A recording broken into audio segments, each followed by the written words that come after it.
ശക്തമായ മഴ പോലും അവഗണിച്ച് ആയിരങ്ങളാണ് പ്രിയ നേതാവിനെ കാണാൻ എത്തുന്നത്. വി എസിനെ അവസാനമായി ഒരു നോക്ക് കാണാൻ വി എസിന്റെ പുന്നപ്രയിലെ വീട്ടിലേക്ക് ആയിരങ്ങൾ ഒഴുകിയെത്തുകയാണ്. സംസ്ഥാനത്തിന്റെ പല ഭാഗങ്ങളിൽ നിന്നുള്ള നിരവധി പേരാണ് പുന്നപ്രയിലെ വീട്ടിലെത്തിയിട്ടുള്ളത്. വടക്കൻ ജില്ലകളിൽ നിന്നും മധ്യ കേരളത്തിൽ നിന്നുമുള്ള നിരവധി ജനങ്ങൾ ഇതിനകം വേലിക്കകത്ത് വീട്ടിൽ എത്തിക്കഴിഞ്ഞു. പലരും രാത്രിയോടെ എത്തി വരിനിൽക്കുകയാണ്. വി എസിന്റെ മണ്ഡലമായിരുന്ന മലമ്പുഴയിലെയും പാലക്കാട് ജില്ലയിലെയും നിരവധി ജനങ്ങളും പുന്നപ്രയിലെ വീട്ടിലെത്തിയിട്ടുണ്ട്. വലിയ പോലീസ് സന്നാഹത്തെയാണ് ഇവിടെ വിന്യസിച്ചിരിക്കുന്നത്. തിരുവനന്തപുരത്ത് നിന്ന് കരുനാഗപ്പള്ളിയിൽ വി എസ് അച്യുതാനന്ദന്റെ ഭൗതിക ശരീരം എത്തിയത് 16 മണിക്കൂറെടുത്താണ്. AKG പഠന ഗവേഷണ കേന്ദ്രത്തിൽ ഒഴുകിയെത്തി ഒരു നോക്ക് കാണാൻ ക്യൂ നിന്നവരെ അക്ഷരാർത്ഥത്തിൽ ഞെട്ടിച്ച മുഴുവൻ പേരെയും ആ മൃതദേഹം കാണിക്കാതെ അവിടെ പൊതുദർശനം അവസാനിപ്പിച്ചവർ, രാത്രി വീട്ടിലേക്ക് ഒഴുകിയെത്തിയവരെ നിരാശരാക്കി പറഞ്ഞയച്ചവർ, സെക്രട്ടേറിയറ്റ് ദർബാർ ഹാളിൽ ക്യൂ നിന്നവരെ മുഴുവൻ ആ ഭൗതിക ശരീരം കാണിക്കാതെ കൃത്യസമയം പാലിച്ചവർ, ഇവരെല്ലാം അക്ഷരാർത്ഥത്തിൽ ഞെട്ടി. വി എസിന്റെ ആലപ്പുഴയിലേക്കുള്ള യാത്ര വഴിയിൽ 10,000 തടിച്ചുകൂടി. തങ്ങളുടെ പ്രിയ നേതാവിനെ ഒരു നോക്ക് കണ്ടു.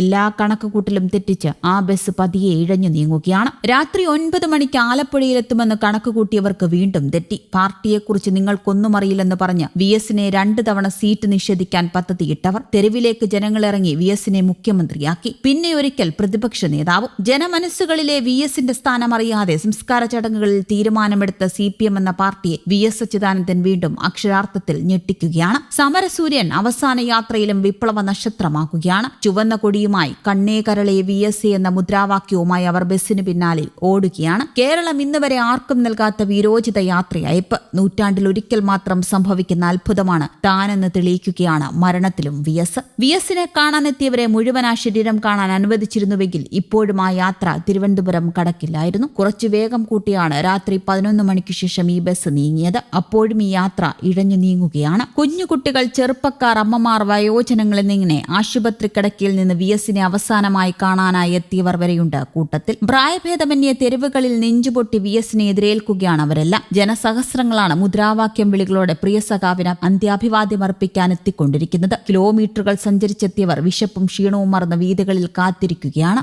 2:26 തിരുവനന്തപുരത്തെ ദർബാർ ഹാളിൽ നിന്നുമാണ് വി എസിന്റെ വിലാപയാത്ര ആലപ്പുഴയിലേക്ക് പുറപ്പെട്ടത്. അവിടെ മുതൽ കൊപ്പം തടിച്ചുകൂടിയ ജനസാഗരം അണമുറിയാതെ യാത്രയിലുടനീളം പിന്തുടരുകയാണ്. കണ്ടമിടറിയവർ വിളിക്കുന്നു, കണ്ണേ കരളെ VSA. ദേശീയപാതയിലൂടെ വിലാപയാത്ര കടന്നു പോകുമ്പോൾ ഇരുവശങ്ങളിലും തിങ്ങി നിറഞ്ഞിരിക്കുകയാണ് ജനം. രാത്രിയോടെ വി എസിനെ ആലപ്പുഴയിലെ വീട്ടിലെത്തിക്കാനായിരുന്നു ആദ്യം പദ്ധതിയിട്ടിരുന്നത്. എന്നാൽ വിലാപയാത്ര തുടങ്ങി 10 മണിക്കൂർ പിന്നിട്ടിട്ടും തലസ്ഥാനം കടക്കാൻ ജനങ്ങളുടെ സ്നേഹം അനുവദിച്ചില്ല. തിരുവനന്തപുരം ജില്ലയിൽ 27 കേന്ദ്രങ്ങളിലാണ് വി എസിനെ കാണാൻ അവസരമൊരുക്കിയത്. ഇരുകരകളിലും മനുഷ്യമതിൽ തീർത്ത് ഒരു പുഴയായി വി എസിനൊപ്പം അവരും ഒഴുകുകയാണ്. PMGയും പ്ലാമൂടും പട്ടവും പിന്നിട്ട് കേശവദാസപുരത്തെത്തുമ്പോൾ കിലോമീറ്ററുകളോളം മനുഷ്യ സഞ്ചയമായിരുന്നു. കാര്യവട്ടത്തെത്തുമ്പോൾ രാത്രി 7 കഴിഞ്ഞു. സർവകലാശാല ക്യാമ്പസിലെ വിദ്യാർത്ഥികളും ജീവനക്കാരുമായി 1000-ലേറെ പേർ. കഴക്കൂട്ടവും ആറ്റിങ്ങലും മനുഷ്യക്കടലായി. ഓരോ കേന്ദ്രത്തിലും ഹൃദയസ്പർശിയായ കാഴ്ചകളാണ് കാത്തിരുന്നത്. ജനമനസ് കീഴടക്കിയ സമരസൂര്യൻ ആദരമർപ്പിക്കാൻ മുഴങ്ങുന്ന മുദ്രാവാക്യങ്ങളും രക്തപുഷ്പങ്ങളുമായി വീണ്ടും വീണ്ടും വി എസിനെ ചേർത്ത് നിർത്തുകയാണ് കേരളക്കര. പതിയെ ഇരുട്ടുമൂടിയിട്ടും മഴ പെയ്തു തുടങ്ങിയിട്ടും വിട്ടുകൊടുക്കാൻ ജനങ്ങൾ തയ്യാറായില്ല. തലസ്ഥാന നഗരത്തിൽ നിന്ന് വി എസിനെ പറിച്ചുമാറ്റാൻ കഴിയില്ല എന്ന് ആവർത്തിക്കുകയായിരുന്നു ഓരോ കേന്ദ്രവും.